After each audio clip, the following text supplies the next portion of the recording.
बिस्मिल्लाहिर्रहमानिर्रहीम। अस्सलाम वालेकुम नाज़रीन, आप यूट्यूब चैनल देख रहे हैं। मैं इमरान खान हूँ। नेक्स्ट क्या है इसके बाद मैं आपको कुछ बता देता हूँ। तो इमरान खान साहब को कैद तन्हाई में मैक्सिमम रखा जा रहा है। कोशिश ये है कि उन्हें प्रॉब्लम्स हो जाएं। ये ज़हनी टॉर्चर है ना, इससे इंसान को बड़ी मुश्किलात होती हैं। इमरान खान साहब कितना इससे लड़ने की कोशिश कर सकते हैं, लेकिन पाकिस्तान तहरीक इंसाफ को ये बात इंश्योर करनी होगी कि इमरान खान साहब की आज़ादी भी हो और उनकी मुलाकातें भी बंद ना हो। अब इसके लिए पाकिस्तान तहरीक इंसाफ को एक हिकमत अमली जल्द अज जल्द बनानी पड़ेगी और अपनी मुज़ामत को तेज़ करना पड़ेगा। चाहे वो ओवरसीज़ पाकिस्तानी हो, चाहे वो सोशल मीडिया के सारिफीन हो, चाहे पाकिस्तान के अंदर पाकिस्तान तहरीक इंसाफ के लोग हों या आम शहरी हों जिन्होंने इमरान खान साहब से उम्मीद बांधी हुई है, चाहे नौजवान हो कि कल को आप पछताएं। इससे बेहतर है कि आज आप निकलें और आपको बड़े पैमाने पर एक मूवमेंट ऐसी बनानी पड़ेगी पुरअमन तरीके से जो इमरान खान साहब की आज़ादी का रास्ता निकाले। वरना जिस लेवल तक ये निज़ाम चला गया है, ये इमरान खान साहब को तन्हाई में भी रखेंगे, ये उनकी बहनों के ऊपर गद्दारी के मुकदमे भी दर्ज करेंगे। ये मैं आपको आज बता रहा हूं। इन्होंने ये फैसला किया हुआ है, इनकी ये ख्वाहिश है कि इमरान खान साहब की बहनों के ऊपर गद्दारी के मुकदमात दर्ज किए जाएं, इमरान खान साहब की पार्टी के ऊपर पक्की पक्की पाबंदी लगा के उसे कालदम जमात बना दिया जाए। ये सारी कोशिशें ये करेंगे और इस रास्ते पे ये चल रहे हैं। निज़ाम ने नाज़रीन अपने आप को कुछ और नंगा किया है और निज़ाम के तन के ऊपर से मजीद कपड़े उतर गए हैं। ये पानी उन्होंने फेंक के 70 साल से ऊपर की उम्र इन खवातीन की, इनको जो है बार बार इमरान खान की बहनें गिर रही थी, वो बाकायदा वीडियो सामने आ चुकी है। पहले ये क्या करते हैं, अंधेरा करते हैं, उसके बाद ये क्या करते हैं, क्रैकडाउन करते हैं, ताकि कम से कम वीडियोस बने और सबूत सामने ना आए। दिन के वक्त ये इस तरह की एक्टिविटी नहीं करते क्योंकि कारकुन ज्यादा होते हैं। तो पाकिस्तान तहरीक इंसाफ के लिए ये बात भी सोचने की है कि जैसे ही कारकुनों की तादाद कम होती है तो पुलिस का क्रैकडाउन होता है, हमेशा यही होता रहा। तो कारकुनों की तादाद को भी इंश्योर पाकिस्तान तहरीक इंसाफ की क़यादत को करना पड़ेगा। कई लोगों ने वहां बड़ी कुर्बानी दी है, बहुत सारे नाम मैं नहीं ले पाऊंगा, लेकिन अभी ये खबर आ रही है कि इमरान खान साहब की जेल को तब्दील किया जाएगा। ये बार बार दावे किए जा रहे हैं। जो हुकूमती कैंप के अंदर सहाफ़ी हैं या जो एस्टेब्लिशमेंट से भी लेते हैं इंफॉर्मेशन, उनका यह कहना है कि इमरान खान साहब की जेल को तब्दील किया जाएगा। 2-3 जेलों के ऊपर गौर हो रहा है। क्या ये इतना आसान होगा? देखिए, निज़ाम है, वो करना चाहे कर भी सकते हैं, लेकिन ये करने के बाद रिएक्शन क्या आएगा इसके बारे में हम कुछ भी नहीं जानते। जिस जगह ले जाएंगे वहां पे रिएक्शन क्या आएगा इसके बारे में भी हम कुछ नहीं जानते। ज्यादा इंफॉर्मेशन है नहीं, लेकिन क्योंकि इमरान खान साहब कैदी हैं, इस्लामाबाद के अंदर केसेस चल रहे हैं, तो अगर इस वक्त इमरान खान साहब को उठाकर किसी और जगह पे ले जाएंगे तो ये एक इंतजामी और कमजोर फैसला हो सकता है और इस पे पूरी दुनिया में एक रिएक्शन भी आएगा पाकिस्तान तहरीक इंसाफ का या पाकिस्तानी अवाम का। पाकिस्तान के अंदर जो रिएक्शन है वो भी मुतवक्के है कि हो सकता है बड़ा तगड़ा रिएक्शन आ जाए और हुकूमत इस फैसले से बाज रहे। अब नाजरीन, पाकिस्तान तहरीक इंसाफ ने यह खबर चलाई जा रही है और जाली खबर है कि पाकिस्तान तहरीक इंसाफ ने माइनस इमरान खान पर इत्तफाक कर लिया है और ये दावे जो है वो फैसल बाडा जैसे लोग कर रहे हैं। ये कुछ अरसा से अब ये काम शुरू कर दिया गया कि जनाब पीटीआई के अंदर ऐसे लोग मौजूद हैं जिन्होंने कह दिया जी माइनस इमरान खान पे हम राजी हैं। और मीडिया में ऐसी खबरें चलाई जा रही हैं कि जैसे जनाब पाकिस्तान तहरीक इंसाफ के लोग बैठते हैं और बैठ के कहते हैं कि जनाब हम तो इमरान खान से राजी नहीं है, वो जो कर रहे हैं उन्होंने सबको फंसा दिया। ये इस तरह की बातें की जा रही हैं और छापी जा रही है। कौन छाप रहा है, क्यों छापी जा रही है, ये बाकायदा एक नैरेटिव बनाया जा रहा है। माइनस इमरान खान की ख्वाहिश बहुत पुरानी है, वो ख्वाहिश पूरी करने के लिए अब ये लोग काम कर रहे हैं। क्या ये मुमकिन है? देखें ना, कोई तो एक रहनुमा सामने लेकर आए ना जो ये कहे अपने मुंह से कि हाँ ये मुमकिन है।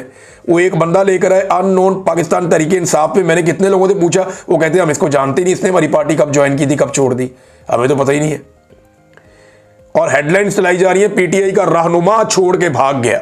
वो कहते नहीं असली तो जानते नहीं।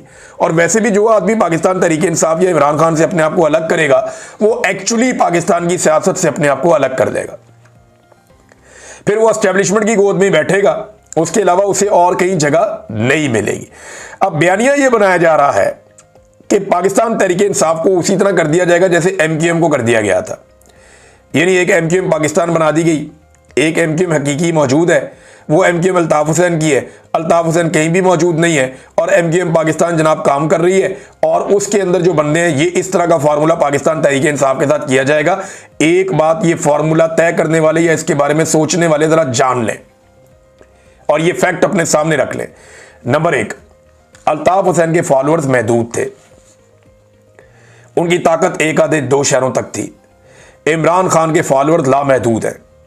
उनकी ताकत पाकिस्तान के अंदर तमाम शहरों में है और इसके अलावा पाकिस्तान से बाहर भी है, दुनिया भर में। इमरान खान के चाहने वालों पे सूरज गरूब नहीं होता। इतना बड़ा ब्रांड और इतना बड़ा नाम है, तो ये तो मुमकिन नहीं है। अल्ताफ हुसैन को पाकिस्तान से बाहर जानता कोई नहीं था। देखें ना, सच्ची बात तो यही है ना, अल्ताफ हुसैन साहब को क्या जानते थे बाहर लोग? 2 शहरों के अंदर से ज्यादा वो आगे बढ़ नहीं पाए थे कभी। तो एमक्यूएम तो बहुत छोटी सी थी, पीटीआई बहुत बड़ी है, कौमी सतह की बहुत बड़ी पॉलिटिकल पार्टी है और इसके फॉलोअर्स लामहदूद है, बहुत बड़ी तादाद में। फिर जो एमक्यूएम थी वो एक जबर और अंडरवर्ल्ड टाइप का एक सिस्टम उनका चलता था। उसके अंदर एक इकोनॉमी भी, एक क्रिमिनल इकोनॉमी भी थी उसके अंदर, जिसके ऊपर बड़ी उंगलियां भी उठती रहीं। सारे लोग खुद ही मानते हैं, अब तो एमक्यूएम के लोग ही मानते हैं कि एक क्रिमिनल एक इकोनॉमी थी और सेक्टर कमांडर का एक सिलसिला चलता था। वहां पे एक बड़ी कमांड होती थी, कंट्रोल होता था, पैरेलल 2 अलग अलग निजाम चल रहे थे। तो वो एक अलग तरीके से कंट्रोल्ड पॉलिटिकल पार्टी थी। ये अनकंट्रोल्ड है, यहां आम आदमी है बहुत बड़ी तादाद में, तो वो बहुत बड़ा फर्क है। यहां एक क्लियरिटी है इन मामलात में। दूसरा, अल्ताफ हुसैन जो लीडर है पाकिस्तान एमक्यूएम के एक लीडर थे, वो पाकिस्तान से बाहर थे बड़े लंबे अरसे थे और वो पाकिस्तान से बाहर गए थे अपनी जान के खतरे की वजह से कि मुझे मार देंगी एजेंसियां या मुझे गिरफ्तार करके या मुझे लापता कर दिया जाएगा। तो अल्ताफ हुसैन पाकिस्तान से बाहर चले गए, बरतानिया पहुंच गए।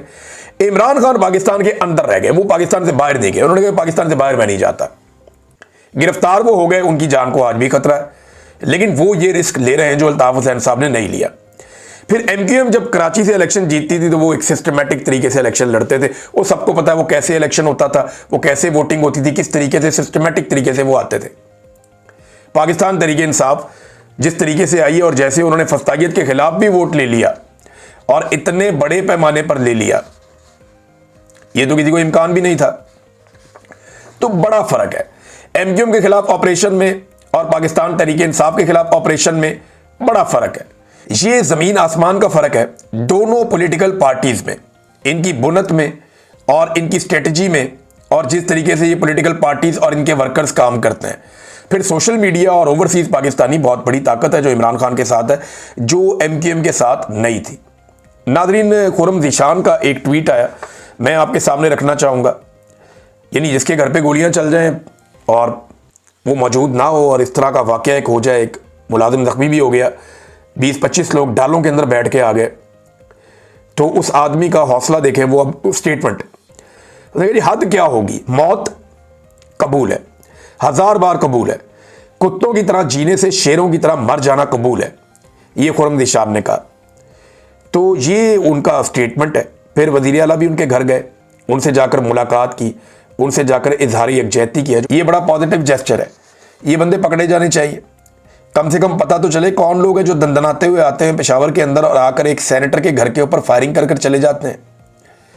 अब फैसल वाडा धमकियों पे धमकियां कि जनाब ये सेनेटर नहीं रहेगा, वो एमएनए नहीं रहेगा, उसको ये कर देंगे, उसको ये कर देंगे, और एस्टेब्लिशमेंट उनको बताती है और वो आकर आगे बताते हैं। चले एक खबर हम भी दे देते हैं वाडा साहब को कि वो ये याद रखें कि ये जुल्म का निज़ाम, ये जबर का निज़ाम चलना नहीं है, एक दिन ये ख़त्म हो जाएगा और फिर आपके जो आका हैं, आपके जो मालिकान हैं, वो आपको तब्दील करने पड़ेंगे। तो उसके लिए ज़हनी तौर पे अपने आप को आप तैयार रखें। नाज़रीन, बिलावल ने एक स्टेटमेंट दिया। बिलावल ने कहा कि 2 तरामीम एक पार्लियामेंट से काफ़ी हैं, आइन को बार बार तब्दील नहीं करना चाहिए। और उसने ये भी कहा बिलावल ने कि अवाम के वोट मिलेंगे तो मैं वज़ीर आज़म बन जाऊँगा। नहीं जी, आपके वालिद अभी सदर बने, अवाम के वोटों से नहीं बने। आपकी बहन को जो एमएनए बनाया गया, तमाम उम्मीदवारों को बिठा के ज़बरदस्ती पकड़ के ज़बरदस्ती करके बिला मुकाबला बनाया गया। आपको जिस तरह एमएनए बनाया गया आप भी जानते हैं, जिस तरीके से आपके बेशतर लोग फॉर्म 47 पर जीत कर आए ये भी आप अच्छी तरह जानते हैं। तो बिलावल साहब, अवाम के वोट का आप नाम ना लें, क्योंकि अवाम ने आपको इस अंदाज में वोट कभी नहीं देना। अब पाकिस्तान पीपल्स पार्टी को जरदारियों ने दफन कर दिया। जो भुट्टो खानदान ने कुर्बानियां दे देकर एक पॉलिटिकल पार्टी बनाई थी, उठाई थी, जरदारियों ने इस पॉलिटिकल पार्टी को दफन कर दिया। अब अवाम के वोट से तो वज़ीर आज़म नहीं बनते, हाँ उस तरीके से बन सकते हैं जो तरीका आप लोगों ने इख्तियार किया हुआ है, और ना की गुंजाइश नहीं है। बिलावल साहब, आपने डंडे वाली जमहूरियत कहा था और आपने ब्रूट मेजॉरिटी का लफ्ज इस्तेमाल किया था और जबरदस्ती 26वीं और 27वीं आईनी तरमीम करवाई है। आप 28वीं आईनी तरमीम भी करवाएंगे अगर आप लोगों के आका की तरफ से हुक्म आ गया तो। सिर्फ हुक्म की देर है, उनका हुक्म आ गया तो आप लोग लाइन में लगकर 27वीं के बाद 28वीं आईनी तरमीम भी पास करवाएंगे। तक के लिए इतना ही, अपना ख्याल रखिएगा, अपने चैनल का भी। अल्लाह हाफिज़।